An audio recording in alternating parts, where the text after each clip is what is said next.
A very good morning to all of you. दोस्तों सबका स्वागत है 23 अप्रैल के इस करंट अफेयर की क्लास में। रोज सुबह पढ़ने की आदत डालें क्योंकि हम रोज सुबह लेकर आते हैं आप सभी के लिए करंट अफेयर की ये क्लास 3 बजे। तो चलिए शुरुआत करते हैं। आप भी इस क्यूज को अटेंड कीजिएगा और नीचे कमेंट बॉक्स में अपने आंसर्स को कमेंट करते रहिएगा। दोस्तों इसका पीडीएफ हम टेलीग्राम पे शेयर करते हैं, तो टेलीग्राम पे जाके ज्वाइन करें। जी हाँ, टेलीग्राम में एक एप्लीकेशन है, अपने मोबाइल में डाउनलोड करें और वहाँ पे जाके इसे ज्वाइन कर लें। चलिए दोस्तों हम लेकर चलते हैं उन सभी प्रश्नों पे जो कि आज के इस सिनारियो से जुड़ा हुआ है। दोस्तों आज का पहला प्रश्न देखने से पहले चैनल को सब्सक्राइब करना बिल्कुल मत भूलिएगा, बेल आइकन को दबा के, ताकि हर वीडियो का नोटिफिकेशन आप तक सबसे पहले हम पहुँचा सकें। आज का पहला सवाल ये रहा, 23वें संस्करण में जो अभी एशियन एथलेटिक्स चैंपियनशिप हो रही है दोस्तों, इसके बारे में क्वेश्चन है कि जो आयोजन हुआ है इनमें से किस स्थान पे उसका आयोजन किया गया है। तो ये दुबई में, न्यू दिल्ली में, संघाई में या फिर दोहा में। तो आंसर कीजिएगा, इट्स अ डी। ये हुआ है जो 23वां संस्करण हुआ है एशियन एथलेटिक्स चैंपियनशिप का, वो हुआ है दोस्तों दोहा में। अब देखिए इससे रिलेटेड क्वेश्चन मैं थोड़ा सा आपको डिस्क्राइब कर देता हूँ ताकि आपके एग्जाम के पॉइंट ऑफ व्यू से भी इंपॉर्टेंट हो। दोस्तों ये 23वां संस्करण है, आप सभी को पता होना चाहिए, और ये 21 से लेकर 24 अप्रैल तक ये पूरा चलने वाला है। और ये 4 दिन का इवेंट है और जिसमें कि लगभग 63 देशों ने पार्टिसिपेट किया है इस एशियन एथलेट चैंपियनशिप में। तो ये क्वेश्चन बन सकता है आपका कि कितने देशों का पार्टिसिपेशन है इस गेम में, ठीक है। तो ये एक क्वेश्चन बन सकता है यहाँ से, और it is the schedule to be held in Doha, Qatar. याद रखिएगा कुछ और महत्वपूर्ण बातें हैं जो कि यहाँ पे इंडिया से रिलेटेड है। इंडिया जो है अभी तक 5 मेडल जीत चुका है अपने पहले दिन में ही, ठीक है। और हम बात करेंगे अगर मेडल्स की, तो वहीं इंडिया जो है अपना रैंक रख रहा है, 5वां रैंक है मेडल जीतने में। बहरीन जो है वो लीड कर रहा है 7 मेडल के साथ, और चाइना जो है वो 5 मेडल के साथ भी फॉलो कर रहा है। वहीं हम बात कर ले ईरान, तो 2 मेडल, और फिलीपींस 1 मेडल के साथ आगे अभी बढ़ रहे हैं। तो जैसे जैसे यहाँ से करेंट अफेयर के क्वेश्चन बनेंगे हम आप तक शेयर करते रहेंगे। चलिए तो क्वेश्चन देखते हैं अब अगला, क्वेश्चन नंबर 2। ये भी क्वेश्चन सेम वहीं से रिलेटेड है। तो एशियन एथलेट चैंपियनशिप जो कि 23वां संस्करण है, उसके पहले दिन भारत के किस खिलाड़ी ने जेवलिन थ्रो समझते हो, भाला फेंकने का एक गेम होता है जिसमें रजत पदक दिलाया है भारत को। तो जेवलिन थ्रो में वो कौन सी हैं इसमें से वो प्लेयर, तो नोट कीजिएगा, आंसर है बी, अनु रानी। जी हाँ दोस्तों, अनु रानी जो हैं ये आप तस्वीरों में देख सकते हैं, इन्होंने भारत को पहला रजत पदक जिताया है एशियन एथलेटिक्स चैंपियंस 2019 में, जो कि इसका 23वां संस्करण हो रहा है। और ये पहले ही दिन इन्होंने रजत पदक दिलाया है भारत को जेवलिन थ्रो में। ये क्वेश्चन बन सकता है एग्जाम में। देखिए अब इनमें और भी जो यहाँ पे प्लेयर हैं वो पहले दिन जो यहाँ पे एथलीट्स में यहाँ पे भारत को मेडल दिलवा चुके हैं, उनका नाम जान लीजिए। पहले तो इसके बारे में जान लीजिए, अनु रानी जो हैं ये 60.22 मीटर की जेवलिन थ्रो के साथ भारत का खाता खोला और भारत को रजत पदक दिलाया है। उसके बाद हम बात करेंगे अविनाश चबले की। जी हाँ, अविनाश चबले जो है 8 मिनट में 30.919 सेकेंड की रनिंग जीतकर यानी सिल्वर मेडल 300 मीटर का स्टेपलिश जो है ये 300 मीटर का इन्होंने किया है कंप्लीट, और ये जीता है सिल्वर मेडल, ठीक है। उसके बाद हम बात करेंगे पारुल चौधरी की।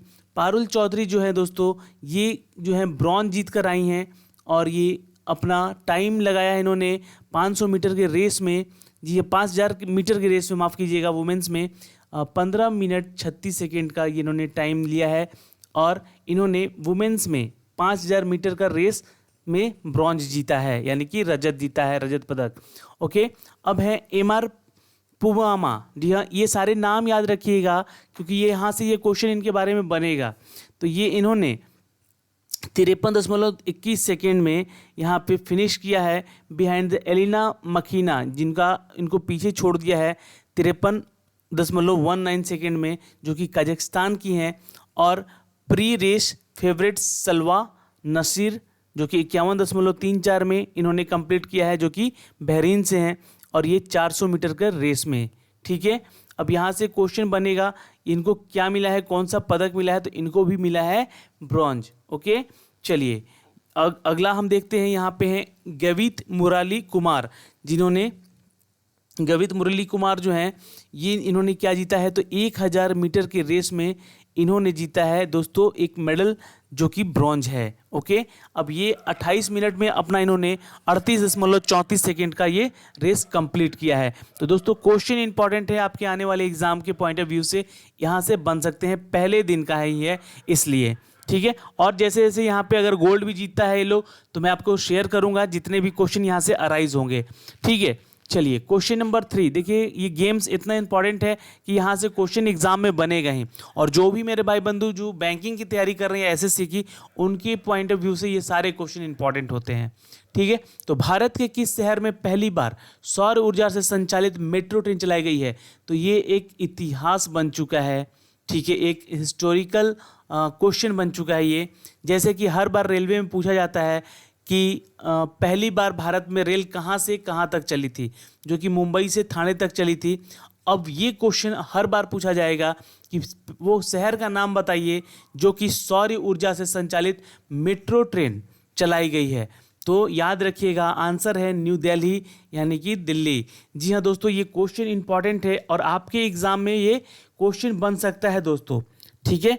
तो भारत की राजधानी है दिल्ली, जहां पहली बार सौर ऊर्जा से संचालित मेट्रो ट्रेन चलाई गई है, और पहली बार सौर ऊर्जा से संचालित मेट्रो ट्रेन वायलेट लाइन पे, आप वहां पे जाओगे दिल्ली में तो हर लाइन का अलग अलग नाम है, जिनमें कि वायलेट लाइन जो है, ये वायलेट लाइन जो है, जो पर्पल लाइन कहलाती है वहाँ की, ठीक है, वायलेट लाइन पे जवाहरलाल नेहरू स्टेडियम से लेकर केंद्रीय सचिवालय के बीच ये पहली बार सौर ऊर्जा से संचालित ट्रेन। तो कहाँ से कहाँ तक, तो जवाहरलाल नेहरू स्टेडियम से लेकर, जी हाँ, और ये सचिवालय के बीच में जो मेट्रो चलती है, ठीक है, तो इसके बीच में सबसे पहले ये सौर ऊर्जा से संचालित मेट्रो ट्रेन चलाई गई है। चलिए अगला सवाल देखिए, कुछ इंपॉर्टेंट यहाँ पे तथ्य हैं, पूछे जा सकते हैं आपके एग्जाम के पॉइंट ऑफ व्यू से। तो दिल्ली मेट्रो के बारे में मैंने यहाँ बताया है कि कहाँ से कहाँ तक चलती है, ठीक है। तो ये जो एनसीआर है दिल्ली के, उनके रीजन में भी चलती हैं, जो कि हरियाणा और उत्तर प्रदेश के कुछ क्षेत्रों में होकर गुजरती हैं, ठीक है। और यहाँ पे नंबर ऑफ स्टेशन जो हैं पूरा से रीजन में, जो कि दिल्ली, नोएडा और हरियाणा मिला के 250 है, और व्हीकल यानी कि जो कितने मेट्रोज अभी चल रही हैं फिलहाल, तो अभी 300 से ऊपर चल रही हैं, ठीक है। यहाँ पे 300 डेटा दे दिया हूँ मैंने।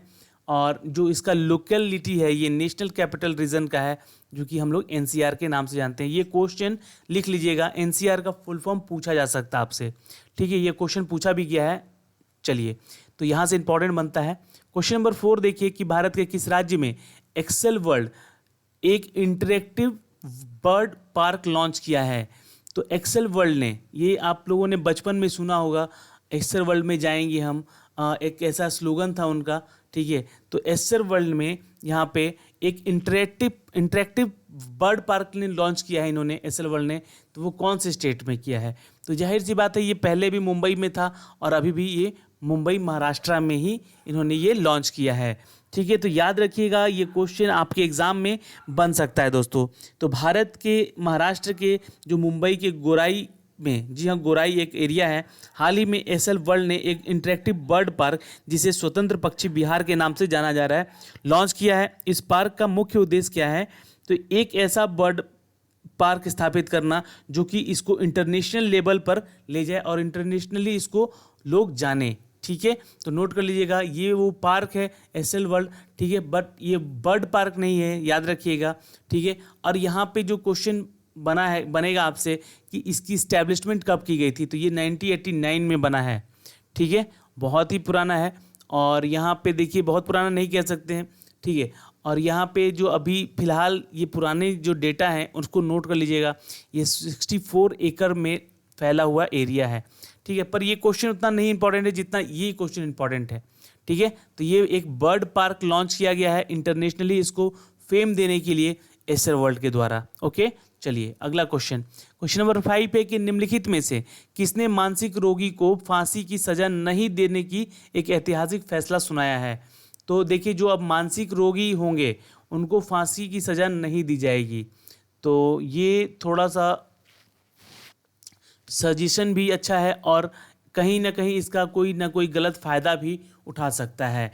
तो दोस्तों ये क्वेश्चन है, इसको जानना जरूरी है क्योंकि ये क्वेश्चन आपके एसएससी वगैरह में या रेलवे में एनटीपीसी में क्वेश्चन पूछ सकता है। तो ये फैसला दिया है दोस्तों सुप्रीम कोर्ट ने, जो कि सर्वे सर्वा होता है हमारे देश का, जो कि इनका डिसीजन ही सर्वमान्य होता है। तो supreme court of the India, highest judicial court and the final court of appeal under the constitution of India, the highest constitutional court with the power of judicial review. जी हाँ, ये भारत के संविधान का एक बहुत ही बड़ा जीता जाता उदाहरण है और ये कॉन्स्टिट्यूशनल कोर्ट है एक तरह का, जो कि यहाँ पे हर फैसले फाइनली ली जाती है। इसका अगर हम इसकी खोज सोचे तो ये 26 जनवरी 1950 को ही इसको बनाया गया है। ठीक है, चलिए तो क्वेश्चन नंबर बढ़ते हैं 6 की तरफ। 22 अप्रैल को विश्व भर में कौन सा दिवस मनाया जाता है? तो हर दिन मैं आपको बोलता हूँ कि जो डेज से रिलेटेड क्वेश्चन होते हैं उसको एक कॉपी पे अलग से लिख लें। हर महीने का जितना भी डेज सेलिब्रेशन होता है जो इम्पोर्टेंट होते हैं उनको आप याद रखें, क्योंकि एक क्वेश्चन तो आपके बनता ही बनता है हर एग्ज़ाम में, चाहे बैंक का एग्ज़ाम हो या एसएससी हो या रेलवे हो, किसी भी एग्ज़ाम में। ठीक है, तो ये बनता ही बनता है क्वेश्चन डेज से रिलेटेड। तो ये हम 22 अप्रैल को मनाते हैं दोस्तों अर्थ डे। ठीक है, याद रखिएगा, इंपॉर्टेंट है क्वेश्चन और यहाँ से क्वेश्चन जरूर बनेगा दोस्तों। ठीक है, डेज से रिलेटेड कहीं ना कहीं क्वेश्चन आपके बनेंगे ही बनेंगे। ठीक है, तो 22 अप्रैल को विश्व भर में पृथ्वी दिवस मनाया जाता है। इस दिवस को विश्व भर में पर्यावरण संरक्षण के लिए समर्थन प्रदर्शित करना होता है, जो कि एक आयोजन होता है। साथ ही 22 अप्रैल को विश्व भर में जल संसाधन दिवस भी मनाया जाता है। तो अर्थ डे और जल संसाधन दिवस, ठीक है, जल संसाधन दिवस, ये दोनों ही चीज़ें आप थोड़ा याद रखिएगा। एक याद रहेगा आपको 22 अप्रैल, ठीक है, 22 अप्रैल को ये दोनों दिवस मनाए जाते हैं। क्वेश्चन नंबर यहाँ पे देखिए, थोड़ा सा इसका डिस्क्रिप्शन मैंने दे दिया है, इसको पढ़ लीजिए। जो चीज़ मैंने बताई हैं वही चीज़ें यहाँ पे बोली गई हैं। ठीक है, क्वेश्चन नंबर 7 देखिए, हाल ही में किस देश ने नए शक्तिशाली आयुधों से युक्त हथियार का सफल परीक्षण किया है? Which country has successfully tested the weapon with the new powerful weapon? तो आंसर नोट कीजिएगा दोस्तों, इट्स डी, नॉर्थ कोरिया। अब देखिए, नॉर्थ कोरिया के बारे में जानना आपके लिए बहुत इंपॉर्टेंट है, क्योंकि ये जो ऐसा कंट्री है जो कि तानाशाह अभी भी यहाँ पे, यहाँ के जो एक राजा हैं, मतलब राजा क्या, यहाँ के प्रेसिडेंट हैं, ठीक है, उनके बारे में, ठीक है, बहुत ही क्रूर हैं। प्योंगयांग जो है यहाँ की कैपिटल है नॉर्थ कोरिया की। सुप्रीम लीडर यानी कि जो प्रेसिडेंट है यहाँ के किम जोंग यून है, और करेंसी है जो नॉर्थ कोरियन वॉन है। अब नॉर्थ कोरिया का एक सबसे इंटरेस्टिंग चीज़ मैं बताना चाहता हूँ यहाँ पे, कि आप अपने मोबाइल में इंटरनेट जो यूज़ करते हो, तो क्या आप अपने मोबाइल में इंटरनेट यूज़ करते समय फ्रीडम है आपको कि कुछ भी सर्च कर सकते हैं वहाँ पे डेटा आप? जी हाँ, आपको फ्रीडम है। पर नॉर्थ कोरिया में यहाँ पे इंटरनेट वही लोग चला सकते हैं, जो कि गवर्नमेंट के इशू से रिलेटेड हो, गवर्नमेंट की साझाएं पढ़ने के लिए वहाँ पे यूज़ किया जा सके। मतलब उसका प्लस पॉइंट जो है, मतलब वहाँ से अगर कोई चीज़ गलत सर्च करता है तो नॉर्थ कोरियन गवर्नमेंट उसको सज़ा देती है, सजाए मौत की। ठीक है, तो बहुत ही स्ट्रिक्ट है वहाँ पे इंटरनेट चलाना, तो ये नोट कर लीजिएगा, ये पूछा जा सकता है एग्जाम में आपके। गृह मंत्रालय के मुताबिक, क्वेश्चन नंबर 8 है, देखिएगा, ध्यान से आंसर कीजिएगा इसका। गृह मंत्रालय के मुताबिक देश भर में कितने राज्य और केंद्र शासित प्रदेश आपातकालीन हेल्पलाइन 112 से जुड़ चुके हैं? ये आपातकालीन नंबर है अगर आप किसी भी मेट्रोपॉलिटन सिटी में रहते हैं या फिर ऐसे सिटी में जो कि स्मार्ट सिटीज़ है, ठीक है, मोदी जी के अनुसार।